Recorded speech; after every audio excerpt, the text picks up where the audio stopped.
Hola, ¿qué tal? Les damos la bienvenida a todos. Chayo, ¿qué tal? ¿De qué vamos a hablar hoy?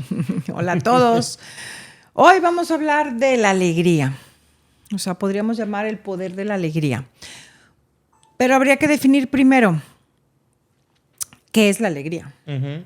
Pues la alegría en realidad es una sensación, es una emoción, ¿sí? La alegría es una sensación agradable, así de sencillo. ¿Y qué produce las sensaciones agradables? ¿Qué producen las sensaciones agradables? ¿Qué me dirías? Gozo, luz. No, al revés. O ¿Cómo? sea, ¿qué es lo que te produce una sensación agradable? O sea, ¿qué te produce alegría? Pues los estímulos que yo recibo dan de mis sentidos y también los pensamientos que yo tengo. Exacto.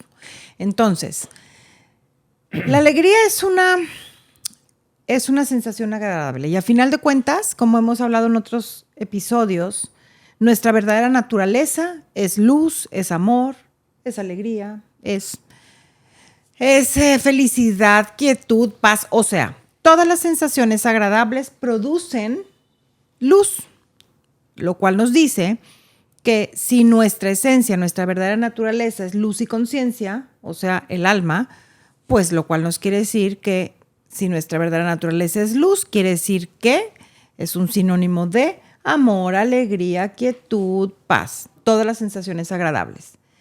La alegría, pues es una emoción, el nombre que le dimos a una sensación muy bonita, sí, o sea, muy como infantil bonita, la asociamos mucho con la felicidad, Sí. con esa sensación de tener mucha energía. Pero bueno, vámonos al fondo. Si estamos hablando que las sensaciones agradables son producidas por químicos del cerebro que pasan por el torrente sanguíneo y generan estas emociones, estas sensaciones agradables o desagradables, a las cuales, o sea, las cuales corresponden a los estímulos, a los, digamos, a las imágenes visuales o auditivas a los que está expuesto el cerebro, Ujú. ¿sí? Entonces, esto quiere decir que nuestros pensamientos, por lo que dijiste ahorita, tienen un gran impacto. No son los únicos, porque pues sí, efectivamente, si yo escucho de alguien más, si yo leo algo, si yo veo algo agradable o desagradable, o si yo siento algo agradable o desagradable, pues bueno, va a producir sensaciones, emociones. Pero los pensamientos tienen un gran impacto. Como dijiste tú ahorita, los pensamientos tienen un gran impacto en las sensaciones que se generan en mi cuerpo físico. Dentro de ellas la alegría. ¿Y qué crees tú o cuál crees tú que es la manera en la cual los pensamientos impactan?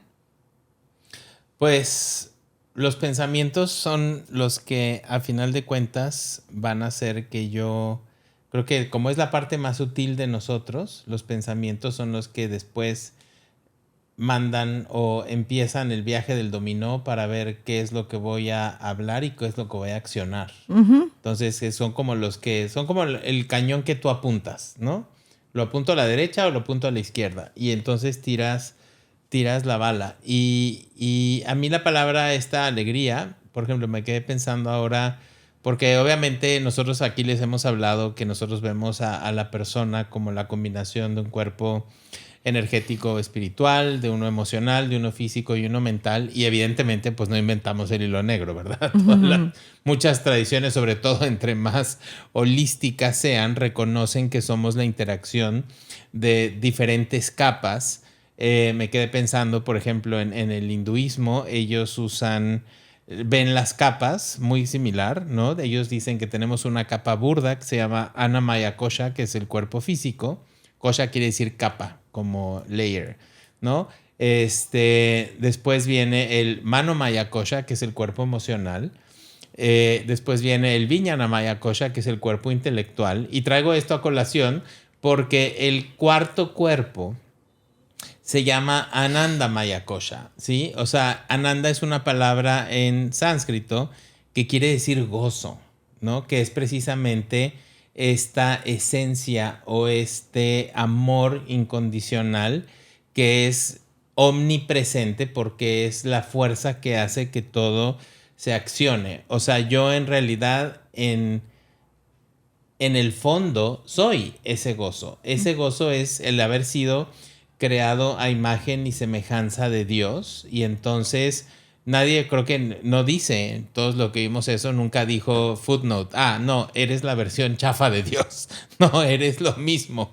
Y creo que si unimos esta parte, ¿no?, del Ananda Maya Kosha con el primer mandamiento, por ejemplo, que es amarás a Dios sobre todas las cosas. O sea, si yo estoy realmente comulgando con Dios y estoy en sintonía con Dios, entonces las acciones que yo haría, que es un poco el debate que teníamos en el pasado, ¿no?, estarían alineadas con Dios y estarían viniendo desde una plataforma de bondad, ¿no? El problema ahí es que todos los demonios de los que hemos hablado y todas las programaciones de las que hemos hablado me hacen que yo me desconecte de Dios, porque muchas de las acciones que yo quisiera tomar en conjunto con Dios o motivado por la sabiduría de Dios irían en contra de mi ego o irían en contra de lo que yo quiero controlar o de lo que yo quiero obtener.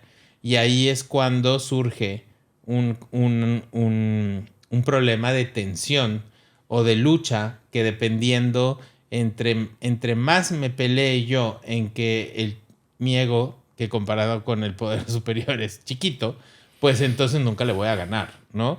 Y ahí es donde creo que se empieza a crear una distensión que hace que no vivamos en gozo, porque si realmente yo amara a Dios sobre todas las cosas y Dios está en todos, pues inmediatamente estaría en armonía y amaría a todos, y a mí incluyendo, porque si recordamos que las semillas que yo siembro las puedo sembrar con los demás, pero también las puedo sembrar conmigo, pues esta tiene que ser una vía de amor que va en ambas direcciones, ¿no? Y entonces actuar desde esa alegría, ¿no? También me acuerdo que tenía una maestra que decía que su maestro de yoga decía que el yoga es el estado donde no te hace falta nada.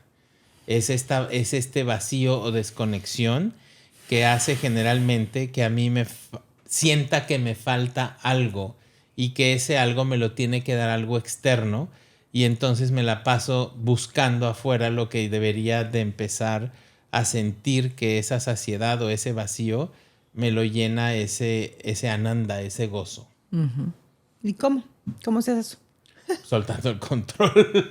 Yo creo que es mucho el poder, ya hablamos, ¿no? Que el reino de Dios es de los niños. Creo que es el actuar en conciencia y soltar. Es soltar, porque en mi experiencia creo que todo el conflicto surge precisamente de las ideas que yo estoy haciendo, del sufrimiento, porque el dolor está ahí y puede ser, claro que te va a doler que se muera una persona cercana a ti, o que pierdas un trabajo, o que se termine una relación. Eso es parte de este crecimiento, pero si honro lo vacío y lo entiendo como parte de lo que existe, es simplemente un trabajo de rendición en conciencia. Yo creo, bueno, en realidad la conciencia no tiene que ver ahí, sino el ceder, el poder de elección a que venga desde mi propia intuición, desde mi sabiduría interna. Y esa creo que es la lucha en la que poquito a poquito, si sale mi ego del camino, entonces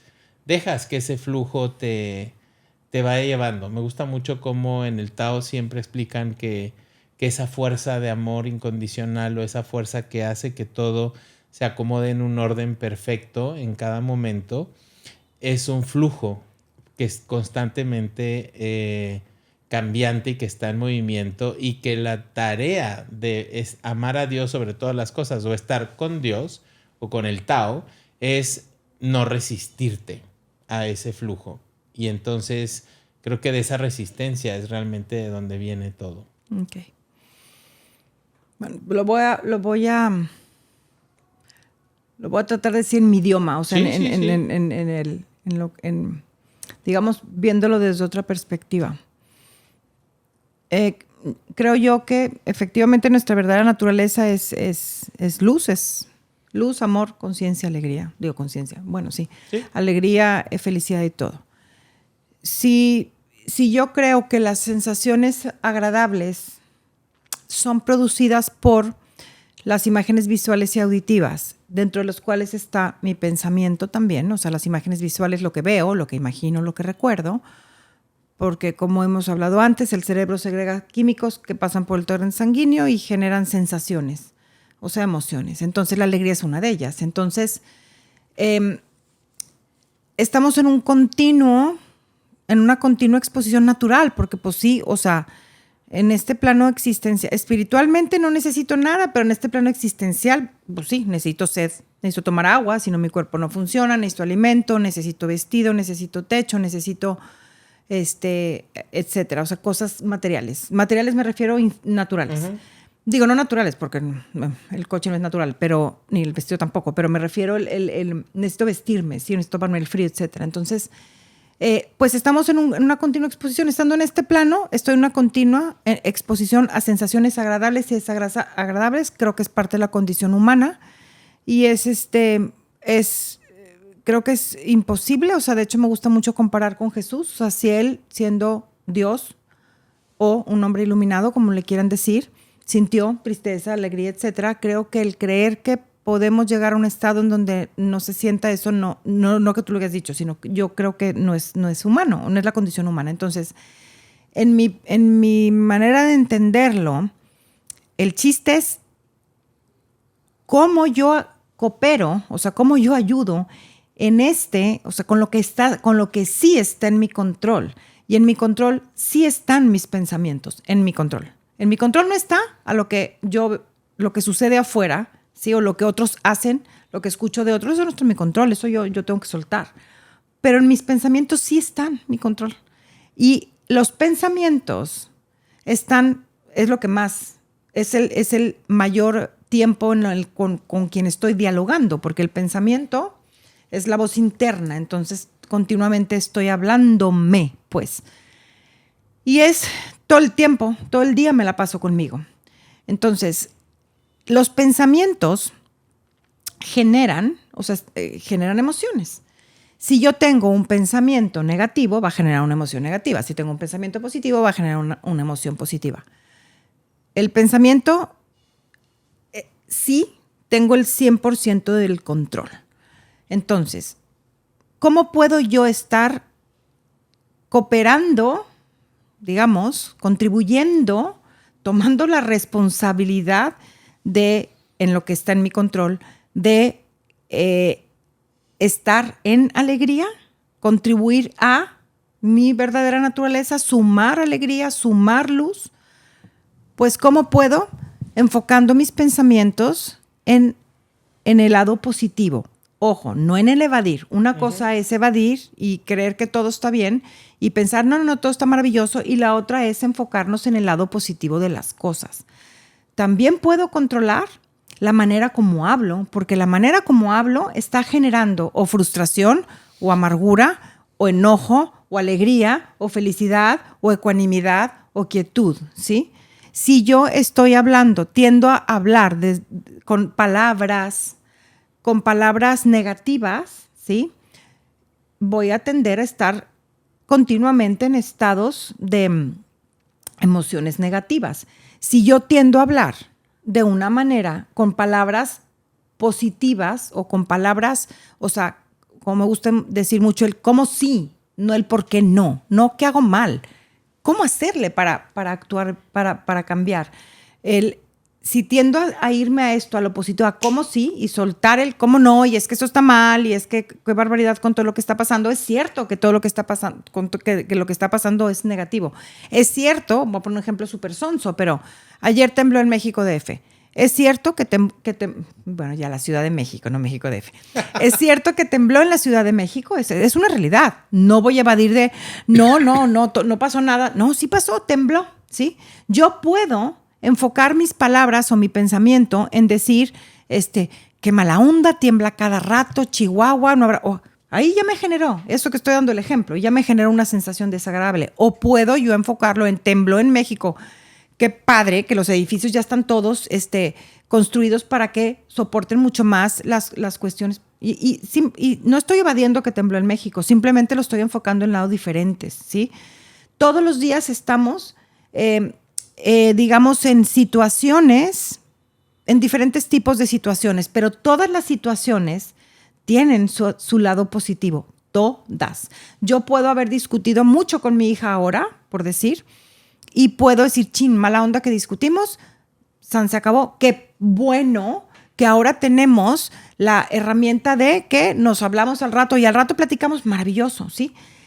Creo que digamos, el tomar el control de enfocar el pensamiento en el lado positivo de las cosas es la principal fuente de la alegría, Rafa. Porque podemos saber, volvemos al mismo capítulo anterior, podemos saber que el yoga dice esto, que el hinduismo dice esto, que el catolicismo dice esto, que podemos saber perfectamente que nuestra naturaleza es alegría, podemos saber que hay que conectar, podemos saber todo. Pero si en el diario vivir, en el minuto tras minuto, mi pensamiento es negativo y me enfoco en la queja y me enfoco en qué mala onda cómo está el mundo y qué barbaridad, cómo está la contaminación y hace frío, pues podré saber todo, pero mi estado es continuamente lo contrario de la alegría, porque es continuamente estar enfocando el pensamiento en pensamientos negativos que generan sensaciones desagradables, que es lo contrario a la alegría, ¿sí? Creo yo que si nos vamos a la practicidad, estar continuamente contribuyendo a estar en mi estado natural, que es alegría, es precisamente tomando el control de mis pensamientos. Sí, aunque ahí para tomar control de tus pensamientos, o más bien para estar consciente de lo que estás pensando, creo que si usamos nuestra metodología, tienes que tener la taza vacía, porque si la está llena, también, por toda la teoría, como diría Lucía, se queda ahí bien bonita, ¿no? Entonces, creo que el poder vaciar la taza te ayuda a ver con claridad para ver qué quieres actuar. El estar en el presente es la otra clave que necesitas. Y creo que mucho del estar quejándonos o viendo lo negativo es simplemente un hábito que fuimos aprendiendo quizás en la casa, quizás en la escuela, porque los maestros me recalcan lo que está mal. Si prendes la televisión y ves las noticias, todo es todo lo malo que pasa. Todos siempre estamos como tratando de estar viendo lo que no está funcionando y eso simplemente creo que es un hábito. Entonces creo que sí, estoy de acuerdo contigo, pero ojalá pudiera de un segundo para otro decir a partir de mañana voy a tener pensamientos positivos. Creo que cada quien le toca hacer ahí el esfuerzo de en conciencia montarte en el tren de lo positivo, porque eso sí creo que es algo que tú puedes decidir, ¿no? Y en el ejemplo, cuando yo estaba hablando de estas cosas, yo lo estaba enfocando así, o sea, en ese ejemplo que estaba hablando de la Ananda y la alegría, para mí la alegría en este ejemplo sería, me gané la lotería, ¡yuhu! ¿No? Eso es un momento de alegría.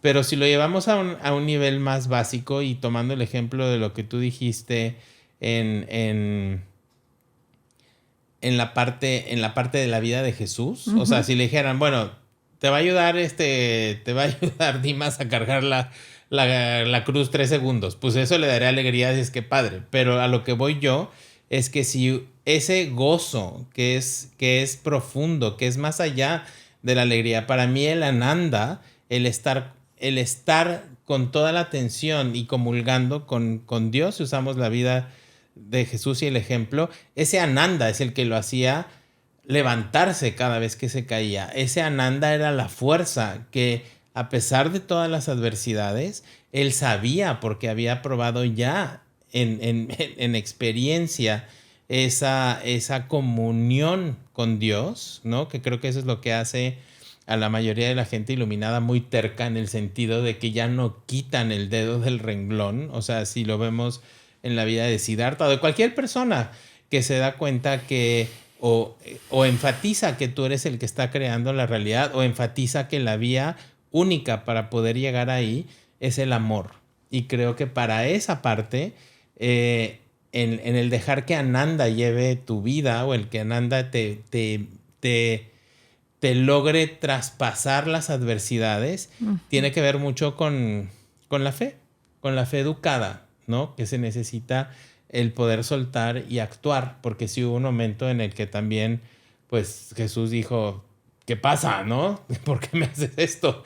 Pero siguió hasta que finalmente se crucifica y resucita, ¿no? Entonces, mi punto era que en esa esencia, o sea, si nuestra esencia es gozo, si nuestra esencia es luz, y pudiéramos confiar en esa luz y pudiéramos sentirnos acogidos, abrazados, contenidos de eso, y que desde ahí pudiéramos tomar nuestra sabiduría para actuar, entonces creo que estaríamos en otro punto, porque naturalmente podríamos empezar a ver a Dios en todas las cosas, si vemos el primer mandamiento, o enfocarte en lo positivo, porque estaríamos viéndolo en todo. Parte de la omnipresencia es que está, pues, la naturaleza es la forma en la que quizás esta conciencia o fuente es en la que nos enseña que hay un flujo y un orden perfecto al cual nos deberíamos de adherir en cierta forma y no ir en contra de. Uh-huh. Fíjate, en ese ejemplo que tú pones, es que obviamente tienes muchísimo más conocimiento intelectual que yo, ¿verdad? Y pues probablemente muchísimo más conocimiento profundo y de entendimiento. Por eso quizá yo me voy un poquito más por lo práctico. En este ejemplo que tú pusiste ahorita de Jesús y Dimas, para mí, lo que me hace ir es digamos, seguir como en su ejemplo o en su obra de cuenta. Para mí Jesús le estaba doliendo y reconocía, y sí le dolía, y se enfocó en el lado positivo de las cosas. That's it. ¿Sí? O sea, yo también puedo, si reconozco, estoy triste lo que me pasa y me enfoco en el lado positivo de las cosas, también puedo llegar a ese estado. ¿Sí? O sea, ¿sí me expliqué? Sí, no, completamente. Sí. Es que creo que lo bonito es, y creo que ustedes también deberán, de repente a mí no me entienden, y de repente a Xavi sí le entienden, ¿no? Al revés. Y que creo que eso es lo que enriquece, es el poderlo ver. O sea, para mí, el rendirse a la Nanda es precisamente ver el lado positivo de las cosas, porque sé que eso tiene un orden, no es casualidad, no es, y yo sí decido si eso lo veo para crecer o para empinarme, ¿no? Uh-huh. O sea, por naturaleza debería de poder ver o aspectar, y eso es lo que sí lo ato a lo que tú dices, que el control que yo puedo tener es precisamente también cómo abordar una situación, uh-huh, y verla como una oportunidad de crecimiento o como o para seguir perpetuando, claro, este hábito que tengo de seguir viendo las cosas de forma ignorante. Sí, que aquí explícales tú, por ejemplo, qué es, o sea, el rendirte con Ananda, o sea, prácticamente qué es. O sea, es decir, me rindo, ¿qué es? O sea, ¿qué es cómo llevo a la acción rendirme a conectarme con, cómo lo llevo a la acción? En mi experiencia, lo primero que tienes que hacer es encontrar tu propia definición de lo que para ti esa fuente es, ese poder superior, y cómo te relacionas, porque creo que esa es muy personal. Tú, Rafa, ¿cómo pues es que yo creo que la definición de mi poder superior no se la tengo por qué explicar a alguien, porque eso es precisamente el problema, creo yo. Bueno, el problema ese ha sido el ímpetu de todo mundo de querer explicarle lo que a mí me hace feliz. O sea, en esencia, lo que es Dios para ti y lo que Dios es para mí, que nunca se va a poder saber, nos lleva al mismo lugar. Por eso todos los caminos llevan a Roma. Ahora, creo que la labor individual de cada persona es poder conectar a eso, y de la forma con la iconografía, los rituales, las ideas, los conceptos. O sea, a mí me ayuda mucho, porque mi mente es así, uh-huh, el poder adquirir, claro, conceptos o herramientas que me ayudan a mí a aterrizar. Pero no es mi labor, y creo que de nada sirve estar explicándole a cada quien cómo lo veo yo, ¿no? Pero sí siento que tiene que haber un elemento en el cual, o sea, es un juego sutil desde mi perspectiva, el que yo sea responsable de mi realidad, pero no caer en la soberbia de que entonces yo quiero controlar cómo se va a hacer las cosas o no necesito nada. Pero no es una no es una persona, es creo simplemente el hecho de actuar con conciencia y soltar, pero no soltar al vacío, ¿no? Y creo que el poder desarrollar esa humildad es lo que a cada quien, porque bueno, humildad en mi caso, ¿no? Porque cada quien tendrá sus demonios diferentes, como hemos hablado, pero creo que a mí me ha dado una dimensión distinta de querer llevar las batallas desde mi ego. Y esas batallas, en mi percepción o en mi experiencia, simplemente siguen creando, si hay una desconexión, te sigue separando más. Ok. Muy bien. ¿Tú cómo lo ves o tú cómo lo haces? No, pues como lo expliqué hace ratito. O sea, a mí me ayuda mucho enfocarme en el lado positivo de las cosas, el ir, el literal, vaciar mis emociones, el poder enfocarme en el lado positivo de las cosas y controlar mis pensamientos y, digamos, observar qué es lo que veo que no me gusta y cambiar mi persona, o sea, cambiar mi personalidad. Sí. Yo eso también lo creo y lo hago. Uh-huh. Sí. Son debates, creo que son, digo, al final de cuentas volvemos a lo mismo. Sería el encontrar por qué y para qué y de qué sirve si a final de cuentas, digo, uno de nuestros capítulos es el tasbiendismo, la información ya está ahí. Creo, para mí la importancia de poder crear o encontrar una forma en la que tú puedas, es como el sistema operativo, la ventaja de que tú puedas poner orden para que la loca de la casa se quede quieta, es para que de ahí actúes, ¿no? Uh-huh. Ahora, si tú lo haces en Macintosh y yo lo hago en PC y la otra la hace en otra cosa, qué bueno, porque en esencia se va a estar haciendo lo mismo, creo yo. Y eso creo que es un impulso natural de querer de cierta forma esperar o querer imponer que mi punto de vista sea, o la forma de llegar sea la única. Y eso sí lo he visto en muchas metodologías en las que la única forma de explicar, ¿no? ¿Por qué pasó? Es porque todos los cristales, o todo es esto, o todos son los estos. Y pues sí, claro que contribuyen, porque creo que cada una de esas metodologías aporta cierta visión. Pero mi combo de las herramientas y de las metodologías que yo use puede ser diferente al tuyo. Y creo que lo que me gusta de lo que proponemos nosotros es que nos quedamos con la esencia. O sea, claro, por eso te preguntaba, porque a mí sí se me hace interesante el cuando yo no, por curiosidad, uh-huh. Cuando yo no estoy pudiendo entender el cómo le hace esa persona, me encantaría que me pudiera explicar, porque todo suma, o sea, no es, digamos que la metodología de la manera como cada quien llega es diferente, es bien individual. A mí me suma cuando alguien me comparte la suya, nada más que a veces no la entiendo, por eso te preguntaba. Pues sí, pues para eso te digo, o sea, a mí me suma, por ejemplo, adquirir conceptos o cosas que me ayudan a mí a llegar uh-huh. a un entendimiento empírico, si es que no me quedo en la trampa de la cabeza. Claro. Entonces, ahí creo que... ¿No? Está bien. No sé qué decirte. Creo que es algo... No sé, a mí hace tiempo que afortunadamente antes me la pasaba debatiendo y haciendo y subiendo y los 95 niveles y las de esta y para eso. Y finalmente llegó un punto creo que llegó un día en el que ya me cansé uh-huh. de estarle dando vueltas a la cabeza.